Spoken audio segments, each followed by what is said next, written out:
بخاری میں 119 صحیح مسلم میں 6397 سے 6400 تک 4 احادیث ہیں، اور مشکات میں 5896۔ سیدنا ابو ہریرہ رضی اللہ تعالیٰ عنہ کہتے ہیں کہ یا رسول اللہ صلی اللہ علیہ وسلم، میں آپ سے بہت کچھ سنتا ہوں لیکن بھول جاتا ہوں، میرے لیے کوئی دعا فرمائیے۔ تو آپ صلی اللہ علیہ وسلم نے فرمایا کہ اپنی چادر بچھاؤ۔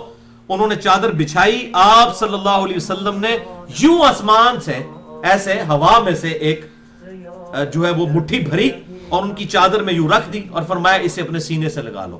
وہ کہتے ہیں کہ میں نے وہ سینے سے لگائی اور اللہ کی قسم اس کے بعد میں کوئی بات آپ سے سنی ہوئی نہیں بھولا۔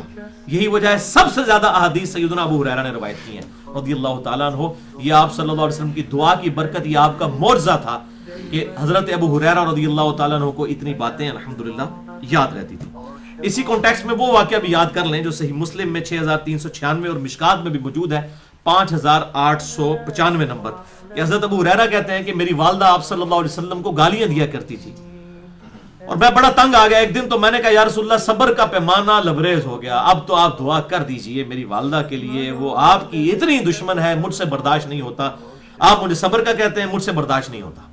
تو آپ صلی اللہ علیہ وسلم نے دعا کے لیے ہاتھ اٹھائے، حضرت ابو ہریرہ کہتے ہیں میں نے دڑکی لگا دی۔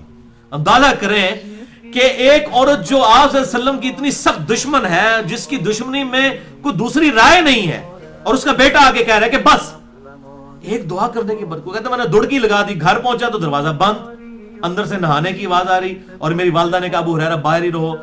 دروازہ کھولتے ہی انہوں نے کہا کہ میں گواہی دیتی ہوں کہ اللہ تعالیٰ ایک ہے اور محمد صلی اللہ علیہ وسلم اس کے رسول ہیں، مجھے رسول اللہ صلی اللہ علیہ وسلم کے پاس لے چلو۔ پتہ نہیں کیا معاملہ ہوا، کیا اللہ تعالیٰ نے دل کے اوپر کیا، جو صحیح مسلم میں حدیث ہے کہ انسان کا دل رحمان کی 2 انگلیوں میں ہے، چاہے تو یہاں پلٹ دے چاہے وہاں پلٹ دے، ایسا معاملہ فرمایا، اور انہوں نے الحمدللہ کلمہ پڑھا اور وہ مسلمان ہو گئی۔ یہ بھی آپ صلی اللہ علیہ وسلم کا ایک معجزہ ہے۔ اس حوالے سے یہ جو بعض لوگ ما فوق الاسباب اور ما تحت الاسباب کی ڈیفرینسیشن کرتے ہیں، یہ بالکل غلط ہے۔ اب دیکھیں حافظہ جو ہے یہ ما فوق الاسباب ہے، یہ حافظہ کوئی ایسی چیز نہیں جو آپ پیسے دے کے خرید سکیں، اسباب میں تو داخل ہی نہیں ہے چیز۔ دنیا کی کوئی دعائی آپ کا حافظہ نہیں صحیح کر سکتی کہ آپ جو یاد رکھیں وہ اگر یہ ہونا شروع ہو جائے تو معاملے یہ آسان ہو جائے کہ آپ دعائی کسی کو کھلائیں اور وہ جو بات اس کے سامنے وہ بھولے ہی نہ۔ یہ تو گاڈ گفٹڈ چیز ہے، تو یہ تو اسباب سے اوپر کی چیز ہے، لہٰذا معجزات ہوتے ہی ما فوق الاسباب ہیں، اور اللہ تعالیٰ جب چاہتا ہے اپنے نبیوں کے ذریعے ما فوق الاسباب چیزیں بھی کر دیتا ہے۔ اللہ تعالیٰ کو ہر چیز کا اختیار حاصل ہے، وہ اپنے نبیوں علیہ السلام کے ذریعے یہ معاملات فرماتا ہے تاکہ لوگوں کا ایمان اس حوالے سے بڑھے۔ علی بھائی اگلا سوال ہے کہ اکثر صوفیاء کے طبقے کی جانب سے صحیح بخاری کی ایک حدیث کا سہارا لیا جاتا ہے جس میں حضرت ابو ہریرہ رضی اللہ عنہ نے رسول اللہ صلی اللہ تعالی علیہ وسلم سے 2 علوم حاصل کرنے کا ذکر کیا ہے، ایک قرآن و سنت کا علم اور دوسرا علم معرفت۔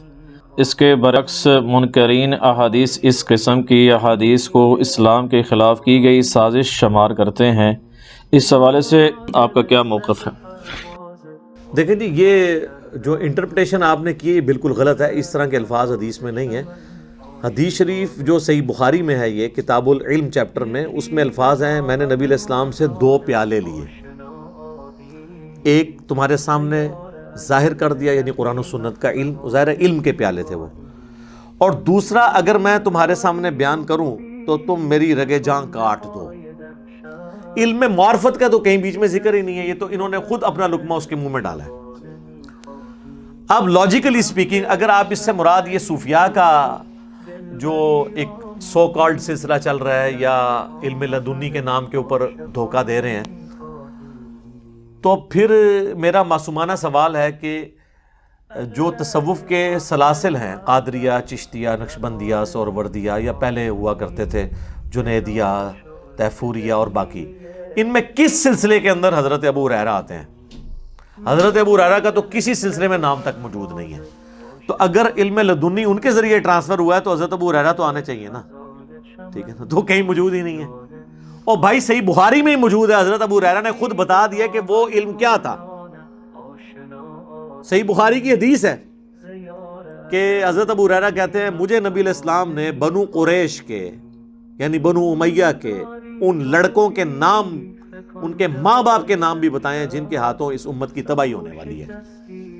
اور بخاری کے الفاظ ہیں جب شام میں بنو امیہ کی حکومت آئی آل مروان کی، تو وہ جو تبا تابعی تھے نا، وہ اپنے دادا سے کہتے ہیں، تبا تابعی کے بھی آگے سے بیٹے ہیں، وہ اپنے دادا سے کہتے ہیں، سعید تابعی سے، کہ دادا جان لگتا ہے کہ یہ وہی لڑکے ہیں جن کے بارے میں آپ کو حضرت ابو ہریرہ بتایا کرتے تھے، ٹھیک ہے، بلکہ وہ خود کہنے لگے ان سے کہ یہ لگتا ہے کہ یہ انہی لوگوں کی حکومت ہے۔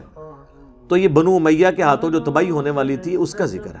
اس کو سپورٹیو حدیث ہے صحیح مسلم میں، وہ بھی حضرت ابو ہریرہ سے ہے، کہ نبی علیہ السلام نے فرمایا کہ میری امت کا یہ قبیلہ میری امت کی اینٹ سے اینٹ بجا دے گا، بنو امیہ۔ تو صحابہ نے کہا کہ آپ ہمیں کیا حکم دیتے ہیں؟ آپ نے فرمایا کہ کاش میری امت ان سے الگ رہے۔ جی، مسند ابی یعلا میں حدیث موجود ہے، المستدرک للحاکم میں ہے کہ حضرت ابو ہریرہ کہتے ہیں نبی علیہ السلام نے اپنی وفات سے چند دن پہلے ایک خواب دیکھا کہ بنو مروان کے بندر آپ کے ممبر کے اوپر اچھل کود رہے ہیں،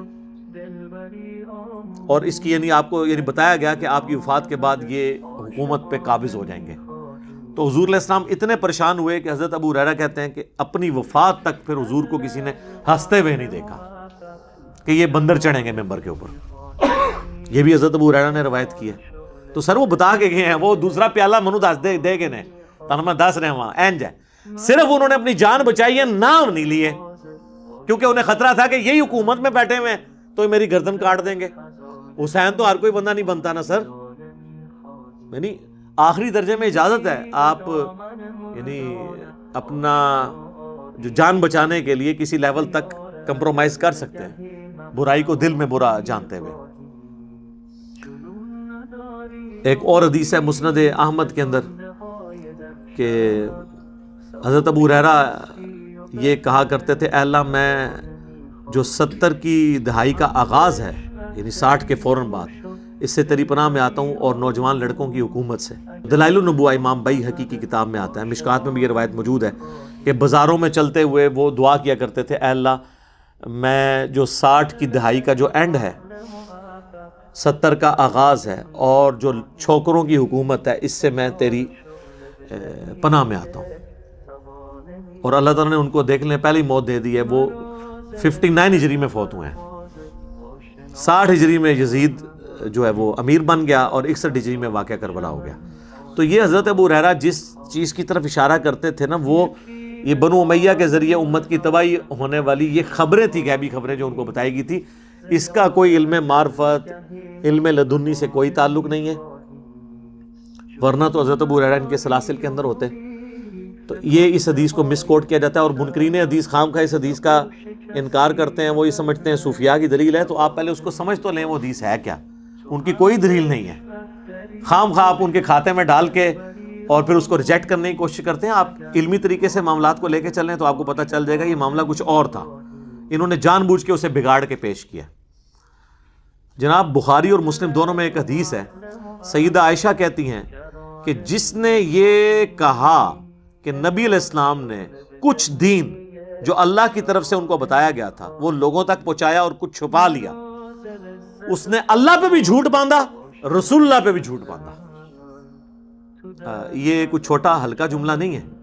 اور پھر اما عائشہ نے کہا کہ سورۃ المائدہ پڑھ کے دیکھو، اللہ کے نبی کو تو اللہ نے حکم دیا تھا، یا ایھا الرسول بلغ ما انزل الیک من ربک، اے رسول پہنچا دیجئے جو اللہ نے آپ کی طرف وحی کیا ہے، اور اگر آپ نے نہ پہنچایا تو آپ نے بھی رسالت کا حق ادا نہ کیا۔ اما عائشہ یہ آیت پڑھ کے کہتی تھی کہ جب رسول اللہ کو اللہ یہ کہہ رہا ہے کہ تم نے رسالت کا کام ہی پورا نہیں کیا، اگر آپ نے امت تک دین نہیں پہنچایا، تو یہ کیسے ہو سکتا ہے کہ حضور باتیں چھپا لیں؟ اور سر یہ پہنچانے کی ذمہ داری پوری امت تک کے لیے تھی، خاص لوگوں تک نہیں۔ خاص لوگوں کو صرف وہ باتیں بتائی گئی ہیں جن کا تعلق عام دین کے ساتھ نہیں تھا، مستقبل کی خبروں کے ساتھ تھا۔ جیسا کہ حذیفہ ابن یمان کے بارے میں صحیح بخاری میں آتا ہے، رازدار رسول تھے، انہیں منافقین کے نام بتائے گئے تھے۔ وہ نام ہمیں پتہ چلیں نہ چلیں، اس سے دین کی کہیں سٹرکچر میں کوئی فرق نہیں پڑتا۔ جو دین سے متعلق چیزیں، یہ تو دین کہہ رہے ہوتے ہیں نا کہ جی سینہ بہ سینہ دین ٹرانسفر ہو رہا ہے، اور ان کے سینوں میں وہ دین ٹرانسفر ہو رہا ہے جو قرآن و سنت کے بالکل خلاف ہے۔ اگر اس کے حق میں ہوتے ہم مان لیں گے۔ جو جلی دین ہے سامنے روزے روشن کی طرح عیاں، اس کو چھوڑ کے کوئی اور چیز لے آئے بالکل اس کے اپوزٹ، ہم اسے کیسے مان لیں؟ صحیح مسلم میں حدیث ہے، نبی الاسلام نے حجۃ الوداع کے موقع پر فرمایا کہ میں اپنے بعد تم میں وہ چیز چھوڑ کے جا رہا ہوں کہ اسے مضبوطی سے پکڑ لوگے، کبھی گمراہ نہیں ہوگے، اور وہ اللہ کی کتاب ہے۔ جو صحیح مسلم میں خطبہ ہے نا حجۃ الوداع کا، اس میں اللہ کی کتاب کا ذکر ہے اور کسی چیز کا نہیں۔ سنت کو ماننا کتاب اللہ ہی کو ماننا ہے۔ من یطع الرسول فقد اطاع اللہ، جس نے رسول کی اطاعت کی گویا اس نے اللہ کی اطاعت کی۔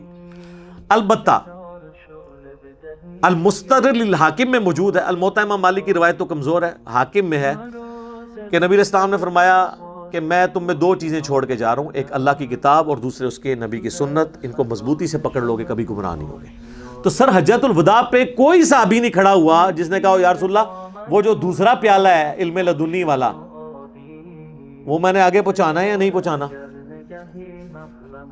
جناب مسلم شریف میں الفاظ ہیں جو یہاں موجود ہیں، جو دین ہے ان لوگوں تک پہنچا دیں جو یہاں پہ موجود نہیں۔ تو وہاں تو کسی نے نہیں کہا یا رسول اللہ دونوں پیالے پہنچانے ہیں یا ایک؟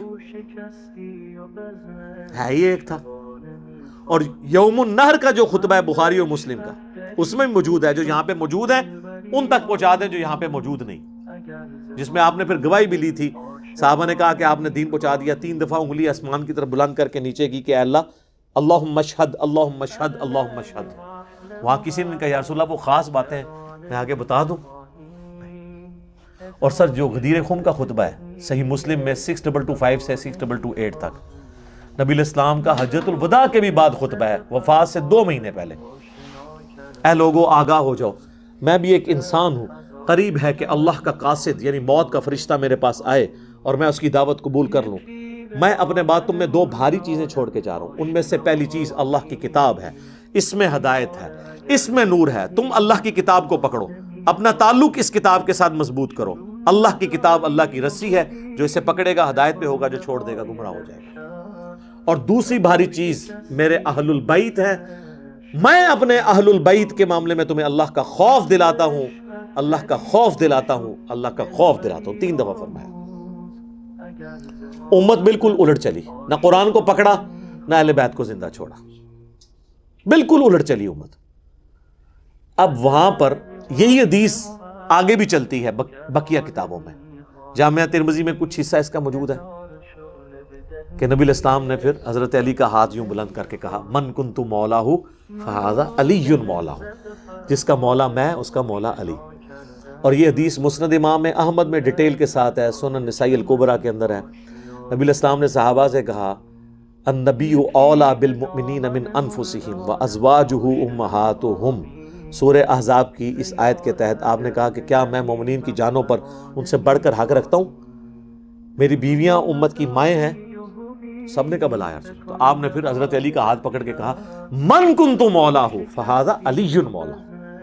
پھر جو میرا حق اپنے اوپر تسلیم رکھتا ہے نا، حق ولایت، حق قرابت، تو وہ حضرت علی کا حق بھی تسلیم کرے۔ اور پھر آپ نے کہا اے اللہ اس سے محبت رکھ جو علی سے محبت رکھے، اس سے دشمنی رکھ جو علی سے دشمنی رکھے۔ تو حضرت علی سے اوپر تو کوئی نہ ہوا، ٹھیک ہے؟ اس حوالے سے تو حضرت علی سے پوچھ لیتے ہیں کہ کوئی یہ، اور سارے سلسلوں میں حضرت علی کو ڈالا ہوا ہے انہوں نے تصوف میں، وہ کہتے ہیں مولا علی سے چلتے ہیں، تو مولا علی سے ہی پوچھ لیتے ہیں کہ آپ کو کوئی خاص بات دی؟ تو بخاری مسلم میں کئی ایک طرق ہیں جس میں حضرت علی سے پوچھا گیا کہ آپ تو حضور کے سب سے قریبی تھے، آپ کو کوئی ایسا دین کا حصہ بتایا جو باقیوں کو نہ بتایا ہو۔ مسلم کے الفاظ ہیں ایک حدیث میں کہ حضرت علی غصے میں آ گئے، یہ حدیث بخاری میں بھی ہے مسلم میں بھی، اور انہوں نے کہا کہ ہمیں رسول اللہ نے کوئی ایسی بات نہیں بتائی قرآن کے علاوہ جو باقی لوگوں کو نہ بتائی ہو، دین حضور بتا کے گئے ہیں۔ ہاں رہا فہم قرآن تو وہ ہر مومن کا حصہ ہے، قرآن کو کوئی کتنا سمجھ لے، قرآن دیا ہے امت کو حضور نے، قرآن چھوڑ دیا انہوں نے، باقی بابوں کی کتابیں پکڑی ہوئی ہیں، عقیدہ قرآن کے اندر ہے، غدیر خم قرآن، حجۃ الوداع قرآن، وصیہ رسول قرآن۔ اور پھر حضرت علی نے کہا ہاں ایک چیز ہے میرے پاس، شکر وہ انہوں نے بتا دی، وہم بھی نکال دیا۔ انہوں نے اپنی تلوار کی نیام میں سے ایک صحیفہ نکالا اور کہا کہ یہ ہے، تو وہ بندے کہنے لگے خاص گل، انہوں نے کہا کیا لکھا ہے؟ انہوں نے کہا میں دس دینا وہاں، اس میں لکھا ہوا ہے کہ جو غیر اللہ کے نام پر ذبح کرے اس پہ اللہ کی لعنت۔ غیر اللہ کے نام کی جو نیاز دیتا ہے اللہ کی نام لعنت اس پہ. اور اس پہ لکھا ہے جو اپنے باپ پہ لعنت کرے اس پہ اللہ کی لعنت, جو بدعت جاری کرے اس پہ اللہ کی لعنت, اور جو راستے کے نشان ہٹا دے. ریگستان کے علاقوں میں نا نشان بنے ہوتے تھے, وہ کوئی چھیڑخانی کرنے کے لیے نشان شفٹ کر دے, جس طرح ایرو ادھر ہے ادھر کر دیا, تو ریگستان میں تو بندہ مر گیا نا. ظاہر ہے اونٹوں پہ سفر کر رہا ہے, کئی دن تک پانی نہیں ملنا, تو آپ میں اس پہ بھی اللہ کی لعنت جو ریگستان کا اس طرح راستہ بدل دے. اور ایک اور روایت میں بخاری مسلم کے آتا ہے کہ جس نے مدینے میں بدعت کو جاری کیا یا کسی بدعتی کو پناہ دی اس پہ اللہ کی لعنت, اللہ کے فرشتوں کی لعنت, تمام لعنت کرنے والوں کی لعنت, اور قیامت والے دن نہ اللہ اس کا کوئی فرض قبول کرے گا نہ کوئی نفل قبول کرے گا. یہ مولا علی نے اس صحیفے سے پڑھ کے سنایا کہ یہ اس میں لکھا ہے. ساری لعنتاں انہوں تے ہی پی رہی نے, یہ سارے کام وہی کرتے ہیں. انہوں نے قرآن و حدیث نو چھوڑ کے اپنے بابیاں لہروں کر لے ہوئے نے. انہوں نے جناب یعنی قرآن و حدیث کے نام کے اوپر سواریاں سوار کر کے تو درباروں پہ جا کے پھینک دی ہیں. یہاں تو مکہ مدینہ کی آواز لگا رہے تھے نا گاڑیوں میں کہ یہ مکہ مدینہ میں لے کے جا رہے ہیں, لیکن فلانے شاہ ٹمکانے شاہ تے فلانے شاہ اوتھے جا کے سواریاں لاتی ہیں. انہوں نے مکہ مدینہ تے پہنچی کوئی نہیں وہاں, تو لانتے تو ساری یہ کھٹ رہے ہیں. اس میں یہ جتنی لانتے بھیجی گئی ہیں ساری انہی کے اوپر پڑ رہی ہیں. اور اس میں کہ جو اپنے باپ کا نام بدل لے اس پہ بھی اللہ کی لعنت, اللہ کے فرشتوں کی لعنت, تمام لعنت کرنے والوں کی لعنت. انہوں نے باپ کا نام تو نہیں بدلا, لیکن انہوں نے اپنا باپ ضرور بدل لیا ہے. ہمارا باپ کون تھا؟ محمد رسول اللہ, وہی ہے نا. النبی اولیٰ بالمؤمنین من انفسہم وازواجہ امہاتہم, نبی کی بیویاں ہماری مائیں ہیں تو حضور ہمارے کیا ہوئے؟ باپ. تو باپ تو انہوں نے بدل لیا اپنا. انہوں نے تو اپنے اپنے بابے رکھے ہوئے ہیں, اپنے اپنے سلسلے رکھے ہوئے ہیں. تو سر اسی کو تو ہم عرض کرتے ہیں کہ مرنے سے پہلے اے مسلمان کر لے اس پہ غور, کتابوں کا خدا اور ہے, بابوں کا خدا اور یقین کر یہ کبھی تو نے زندگی میں غور کیا نا تو تیرے اندر سے آواز نکلے گی کیا کہ نہ میں بابی نہ میں بابی, میں ہوں مسلم علمی کتابی. تو یہ جو ہم آواز بلند کر رہے ہیں نا وہ اسی لیے کر رہے ہیں کہ یہ آپ نے جو علم لدنی کے نام کے اوپر ڈھکوسلا کیا ہوا ہے یہ اس طرح نہیں ہے. باقی اس حوالے سے پورے لیکچرز میں نے ریکارڈ کروائے ہیں قصہ موسیٰ اور خضر کے اوپر, جہاں سے وہ علم لدنی کو اخذ کرتے ہیں. اس میں نے پوری ویڈیو ریکارڈ کروا کے ان کی تسلی کر دی ہے. پھر تخت بلقیس والا واقعہ کہتے ہیں جی بندہ لو لیا سر, بندہ لو لیا, وہ میری ویڈیو دیکھ لو, لو دیتا ہے. اچھا اس کے بعد سلسلہ اویسیہ کی بات کرتے ہیں تو حضرت ویسے کرنی کے اوپر میری ایک ویڈیو ریکارڈ ہے, وہ آپ دیکھ لیں. وہ یہ ساری باتیں میں اس میں علم لدنی کے حوالے سے کر سکتا ہوں, اور جو یہ باتیں کریں فی الوقت چونکہ حضرت ابو ہریرہ کو انہوں نے ٹارگٹ کیا تھا اور یہ دو علوم کی بات کی تھی, اس لیے میں نے اس سے ریلیٹڈ باتیں کی کہ یہ بالکل جھوٹ کے اوپر پورے ڈھکوسلا. اور مجھے یہ بتائیں کہ جو علم قرآن و سنت میں نہیں ہے اور سینہ بسینہ آ رہا ہے اس کی اہمیت کیا قرآن و سنت سے زیادہ ہو سکتی ہے؟ برابر تو چھوڑ دے. تو پھر اس کی دوست لگا کے ہم کہتے ہیں پڑھو ایاک نعبد و ایاک نستعین, یہ کہتے ہیں نہیں جی وہ تو انہوں نے شعر کہا ہوا ہے, سن فریاد پیراں دیا پیرا میری فریاد سنی کن تر کے ہو, بیڑا میرا وچ کھپراں دے جتے مچ بھی نہ بہندے ڈردے ہو. تو یہ ہم انہیں قرآن کی آیات سناتے ہیں, یہ ہو کرتے ہیں. ٹھیک ہے, تو خدا کے لیے یہ وہ سینے میں کوئی ایسا علم نہیں آئے گا جو قرآن و سنت کے منافی ہو. اور پھر اگلی بات, یہ سینے کس فرقے کے ہوں گے؟ بریلویوں کے سینے, دیوبندیوں کے سینے, ٹھیک ہے, یا اہل حدیث کے سینے, یا شیعہ کے سینے. ویسے مجھے تو سینے کا گوشت بھی پسند نہیں ہے, یقین کریں, میں تے گول بوٹی کھانا ہوا. تو اے سینے کدے ہون گے؟ ایک دوسرے تے مسلمان ہی نہیں سمجھتے, تو سینوں میں نہیں ہے. دیکھیں جو کام ہوئے میں فزیکلی سامنے موجود ہیں, آپ کے سامنے نظر آ رہا ہے. یہ نسل در نسل سینہ بسینہ کوئی اس طرح کی چیز نہیں ہے جو قرآن و سنت کے منافی ٹرانسفر ہو.